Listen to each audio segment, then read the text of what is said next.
Hey guys, it's SD, your host of the Life Picks Relationship podcast, where people with all sorts of backgrounds, challenges, and life experience show us how they make their relationship extraordinary.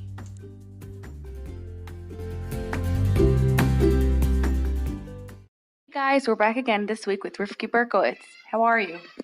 Hi, I'm doing great. I hope everybody's doing wonderful. Thanks for taking out your time to listen. I've been married for 16 years. We just celebrated our 16th anniversary. I met my husband in September of 2003, and we got married that following January.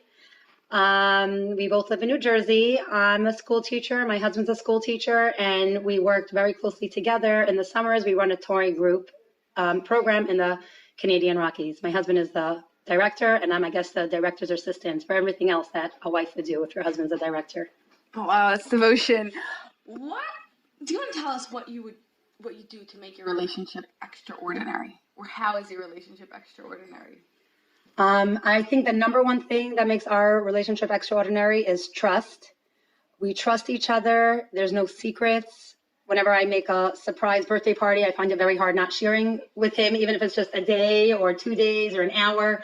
We just always share our lives, even if it's something that most people won't be interested in listening to. But if it's a husband and wife, my husband and me being his wife, we are both very interested in each other's day.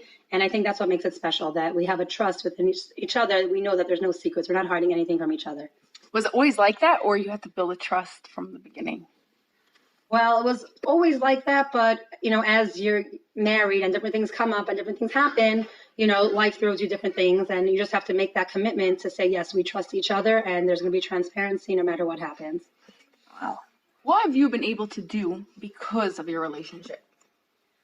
Being that my husband's my support team, he put a lot of confidence in me, and a lot of things that I would be scared to try or scared to do, I know that I have someone cheering me on and trusting me to do it, whether it's driving out who knows where, making phone calls, asking people for different things, or just doing things that I just would never imagine doing. Knowing that I know I have my husband's backing and him saluting me and supporting me, that makes me go far. Is there anything that you see you've put into him that he became because of you? There are definitely things that I noticed, being that he's a man. Sometimes they don't always notice the small things that people do. They don't always appreciate the small things. But as a woman, if I try to always point it out to myself, to my children, to my husband, to appreciate the small things, I see that he is definitely noticing and complimenting other people and other things on their accomplishments, whether it's big or small. He became more noticeable to that. How do you deal with hard times and challenges? Your relationship looks perfect, but I'm sure there are some hard times there. So how I deal with hard times and challenges? Well, whether it's a little bit of a broad question, if it's challenges in my day, just, or if it's a challenge as a family or as a couple. But I think that you can deal with challenges if even if you're having a very hard day and people are attacking you and getting to you, if you know that you have a support team. I know that my husband is there, and no matter what, he's on my side. Even if he doesn't agree with everything, if he's there, we can get through the challenge. If it's something that my husband's going through, then I know what gets him going in different ways, so I can try to be proactive and set things up that it won't be as challenging. Or listen, there is a challenge that we have to go through, but we're going to go through this together, and we'll just roll with the punches and make it work. So your team and your work support each other and each other's challenges. But what about challenges between the two of you? Usually, listen, we definitely these things that we disagree and sometimes can get a little heated. But being that I do have a family, we try to always keep the, kids in mind, not to, they shouldn't really be fighting in front of them or really getting a lot of conflicting messages for the children. You want them to feel that their home is a safe, happy, serene home. And if there's anything that's bothering each of us, we'll just talk about it a little later when both of us are calm, or, sometimes one of us or whoever was, more at fault in quotes, after we're calm, we'll apologize, we'll talk it over, and we'll see, how to move further from there. But as long as you deal with it right away and don't have any lingering feelings, I think, it's okay and healthy to have challenges along the way. So how do you calm down from it right away?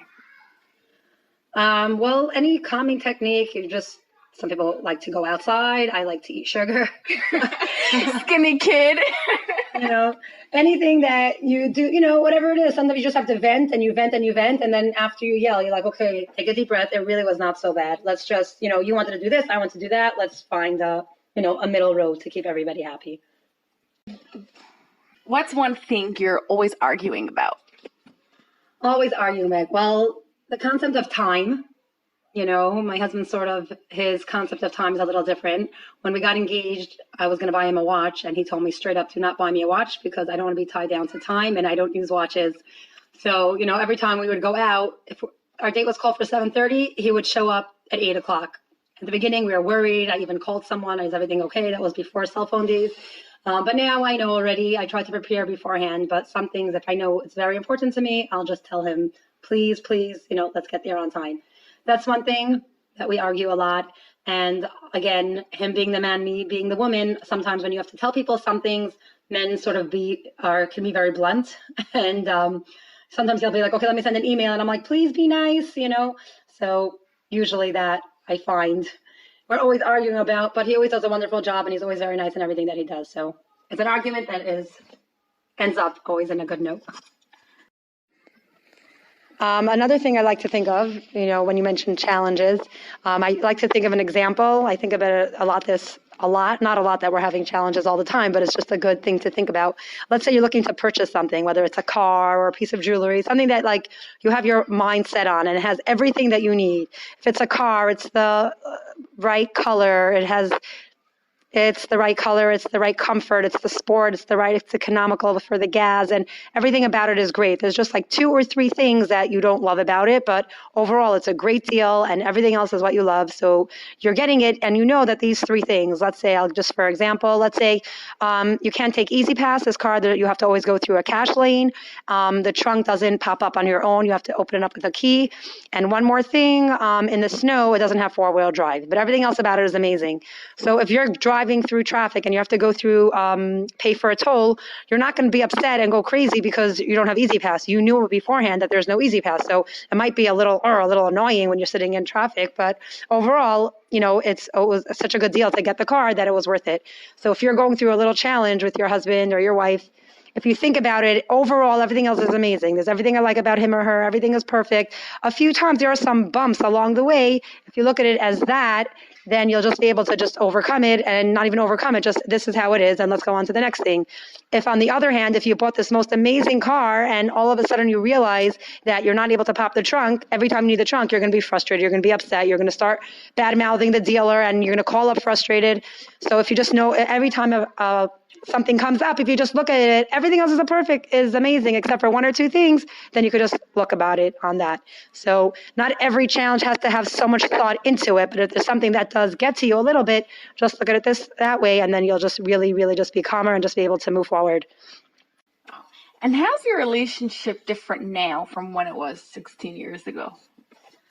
Well, when we started, it was I wouldn't say superficial. We just didn't know each other yet. We're very excited to start our life together and to build a relationship.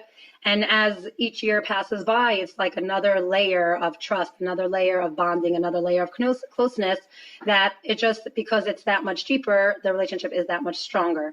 And with each year, it just builds another layer of security, another wall of protection that just, builds and builds. It's a real deposit in the bank that just keeps, the assets keep growing and growing.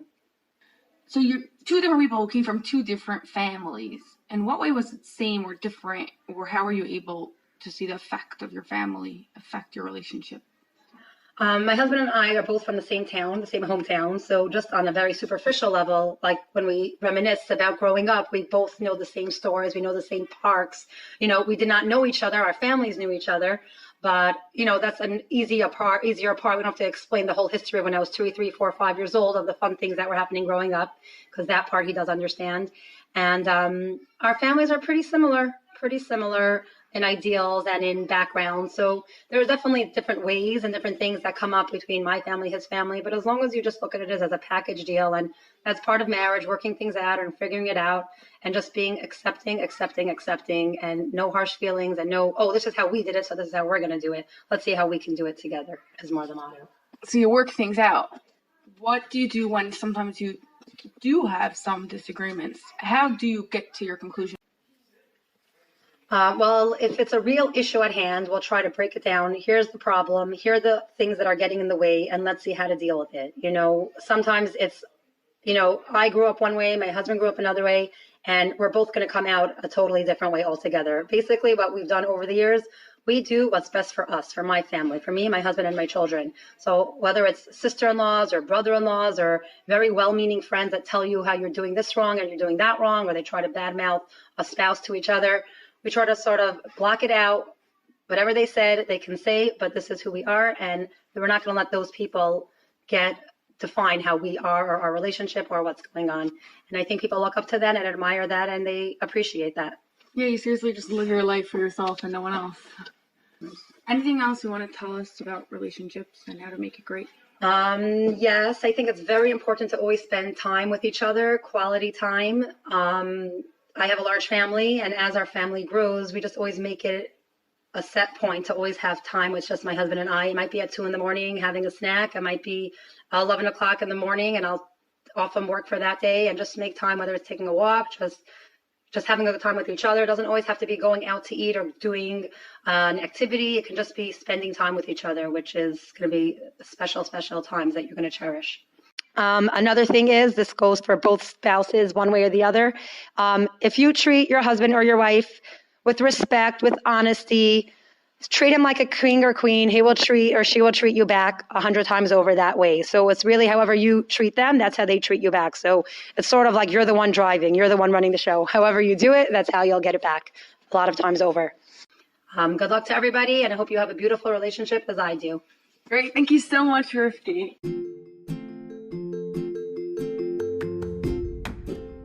Thanks guys for listening. Leave a comment below, I'd love to know what you think. And to book a relationship photo shoot, CJE session, or just to find out about more what we do, go to lifepicsrelationships.as.me. I'm waiting to hear from you.